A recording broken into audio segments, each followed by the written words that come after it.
Hello everyone, this is Christine Bertram, and I'm actually coming to you live from the Hive on a Tuesday night for Tip Tuesday.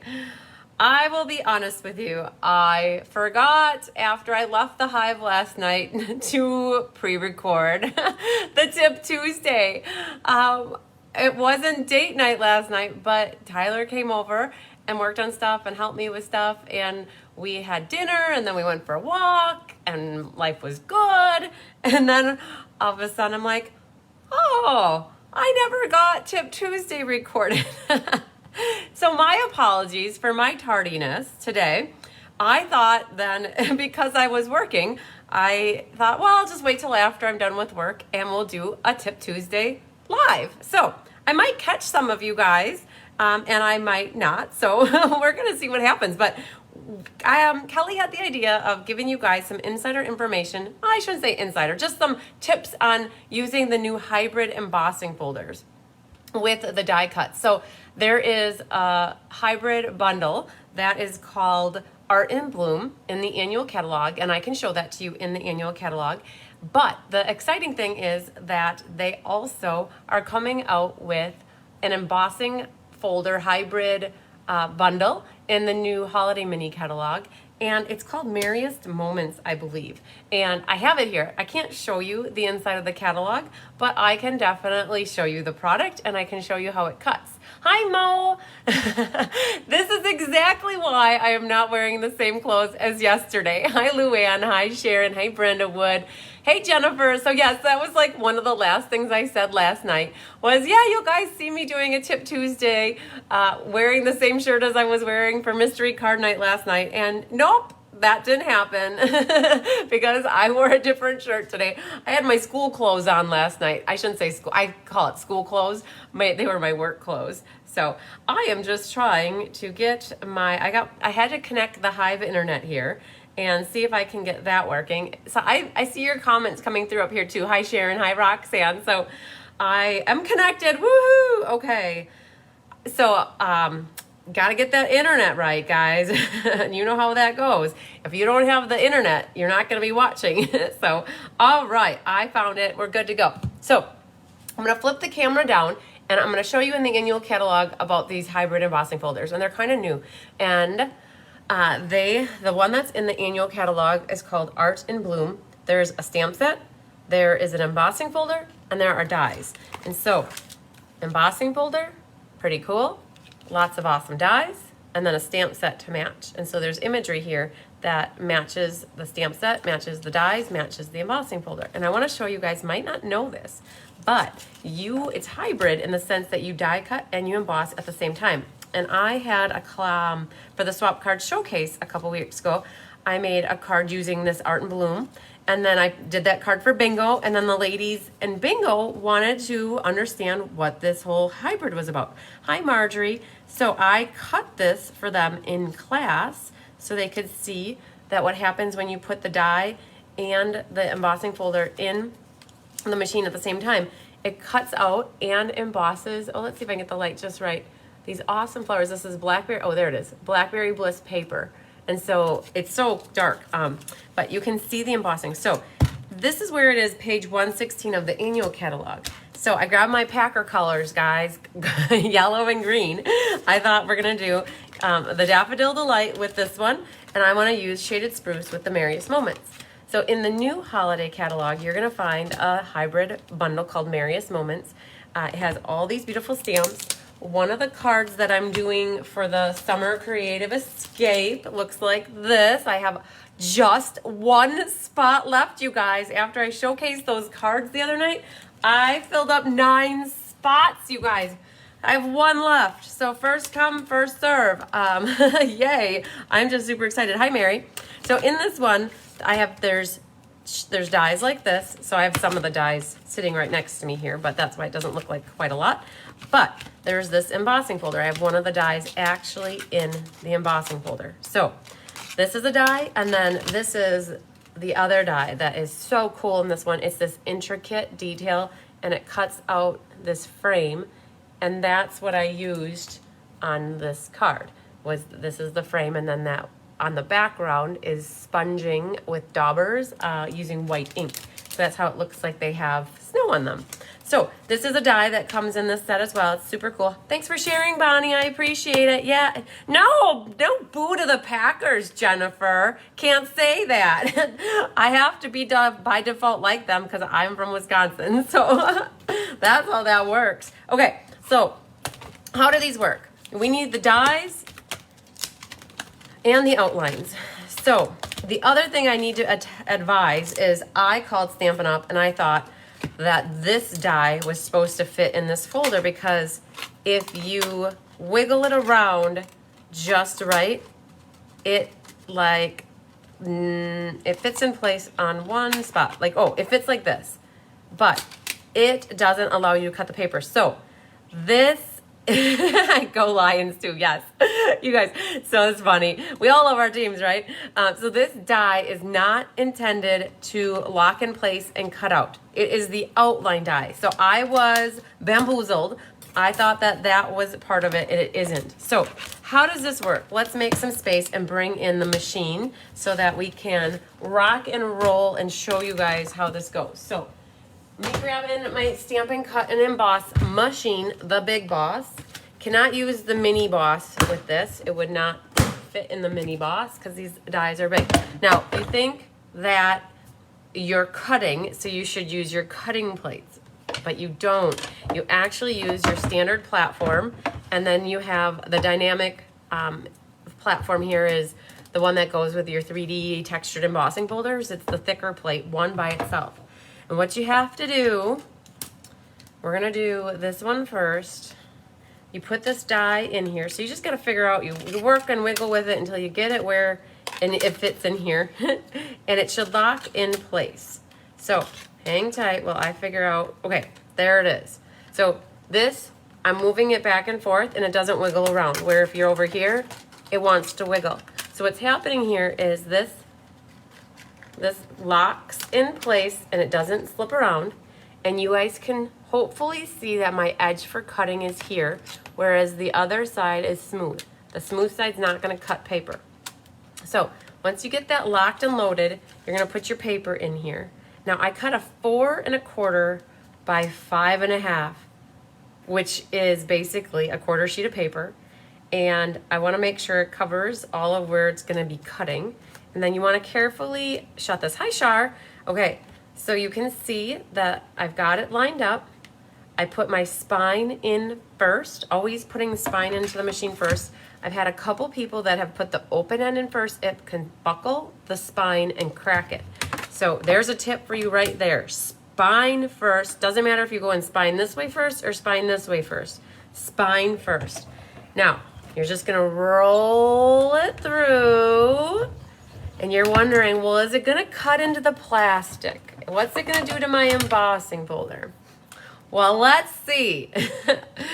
So, it cuts it at the same time that it embosses it. Now, is that not super cool? Okay, so now I'm trying to see what the difference is. Now, so what happens with this one is it's creating an outline. There's not any gaps in between any of that embossing. The difference is with this one, it's basically, let's get these going the same way. This one, if you look at what this one was, the more detailed one all by itself, and then you can run it through, so you could die cut it and then you could run it through and emboss it. So it's a 2-step process. But if you do that, you can see here it does all of the detail. Very, very cool. So those are the differences between this. Now, again, this is a 1-step process, less detail. When you want to get that more detail, like this one, you would run the paper through and cut it.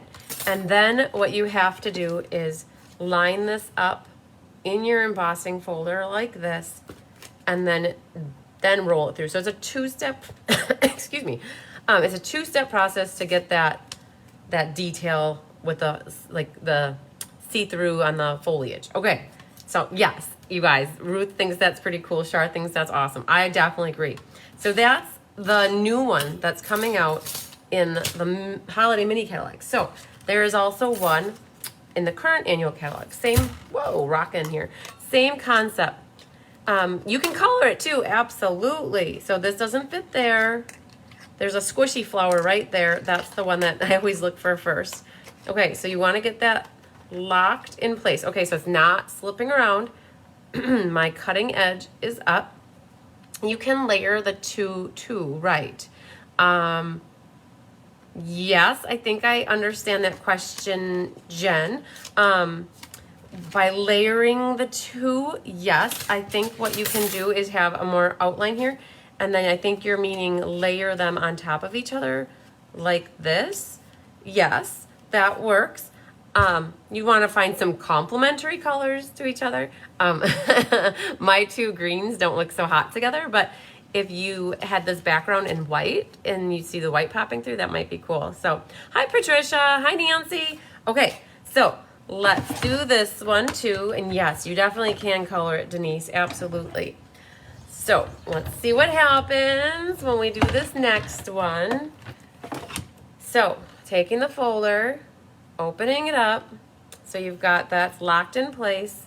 Now you you end up with this outline that you can use for a card base. I grabbed a scrap, you guys, so I got some scratchy stuff going on. But look, you've got your 3 flowers, and these 3 flowers are exquisite. You could sponge over the top of them to add some definition, okay? Now, you could use this mat for part of your card, and you can mix and match your flowers. So let's say you have your gray base. I'm just pretending my gray is my card base, and you want to put, you could pop that flower. So fine, these are very Viking-ish colors, guys, the purple and the yellow.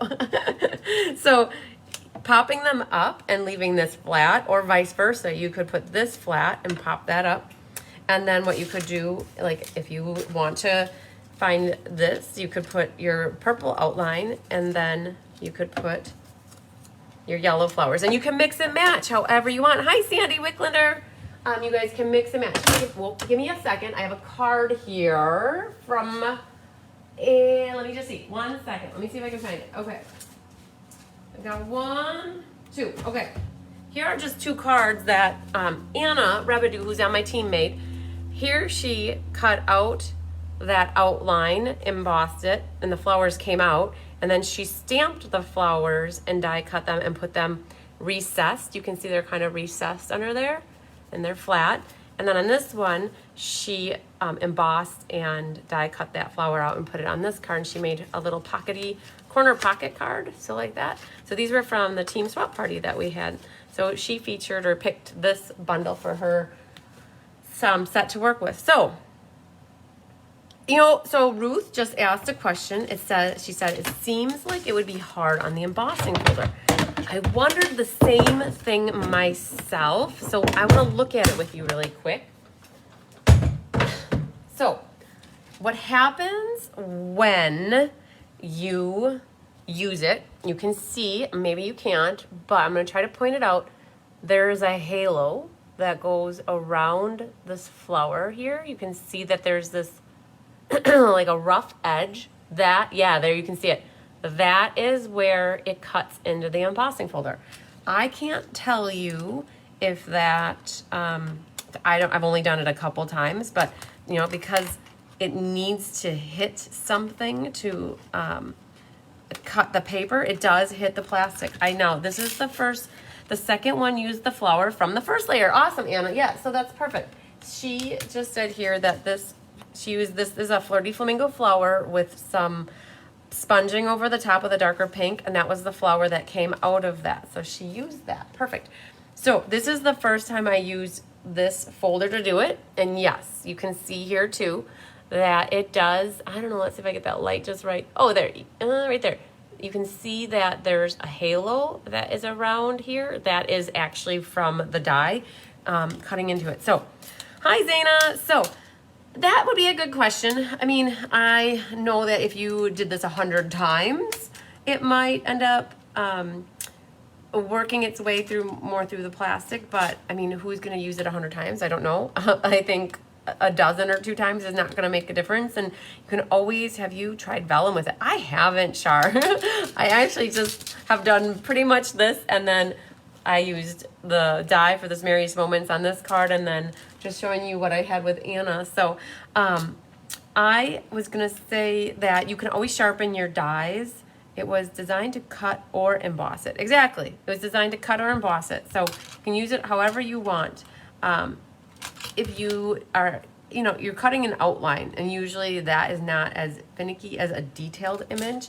This detailed image was not intended to be put in this to cut it, because it doesn't, it locks in place, but it doesn't, where is it over here? It locks in place upside down, actually, like this. This one. This locks in place. You can see it doesn't move, but it is not intended to cut in here because the cutting side is directly on the plastic. So Jennifer said that that is what I was thinking for the Christmas one. Okay. Yes. Oh, yeah.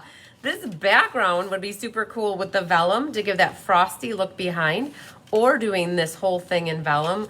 Oh yeah, you guys, the sky's the limit. So my whole intention and purpose was just to show you guys what this is all about and give you some tips and some pointers like that I've learned. And I know that there's a bunch of gals that watch me that already have it as well too. And if you've learned anything, you guys are welcome to comment or provide any insight that you have. So it was just a quick little tip to show you about the 2 new hybrid bundle embossing folder dies and stamps. So woohoo! Would you not cut the shape first, then emboss? Well, it's not meant to do that, Zana. It is meant to cut and emboss at the same time to save a step. Putting that outline in the embossing folder and cutting it at the same time, it just saves a step. Because I'll tell you, honestly, what this one right here, this is what I'm doing for the Summer Creative Escape. Have to die cut all these, and now I have to run them all through the embossing folder separately. Had I thought about doing this, then maybe I wouldn't have had to do both steps. So yeah, okay, you guys. Well, a nice little surprise live for you. I am so happy that I have 45 people watching my live Tip Tuesday. That's awesome. So exciting. And Jennifer, we love saving time, right? I definitely agree. So you guys, Kelly is going to be working on her technique Thursday, and she will be pre-recording that tomorrow night. And then hopefully the plan is to get that live to you sometime during the day on Thursday. I'm so sorry I made you guys wait till 6:09 p.m. Central Time to get to Tip Tuesday, but I look at it as we get to do it live with each other and interact, which is awesome. So lots of love and sunshine and hugs to you guys. I will see you guys live with me on Thursday night for the Tidings and Trimmings Christmas in July class.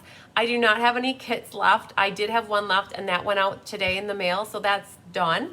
So you guys, there's none left. I should actually go into my website and take that off. If anybody goes in and registers for it and pays for it, I'm going to ask you to pick a different class. So sorry, but I have none left. And then we have the Timeless Tropical on Friday. So that was awesome for ink, paper, scissors. All right, hi RJ. So you guys, if you just join me at the end, make sure you catch the replay. It will be the replay will be available pretty much instantaneously. All right, love you guys. Bye.